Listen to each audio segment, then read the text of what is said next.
अस्सलाम वालेकुम दोस्तों, मैं आज आपके सामने हज़रत यूनुस अलैहिस्सलाम की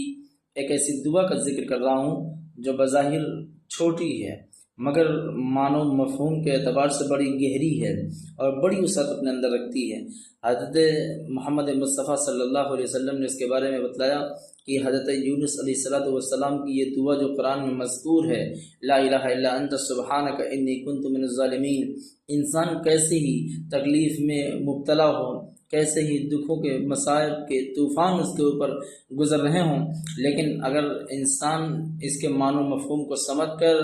और इसे अपने मामूल में दाखिल कर ले और सुबह शाम इसका विर्द करे, ज़िक्र करे और ज़्यादा से ज़्यादा पढ़े, तो अल्लाह सुब्हानहू व तआला इस दुआ के नतीजे में उसे मुसीबतों के अंधेरे से निकाल कर खुशी और मसरत के नूर की तरफ ले आता है। वो दुआ ये है, ला इलाहा इल्ला अंत सुब्हानक इन्नी कुन्तु मिनज़ ज़ालिमीन।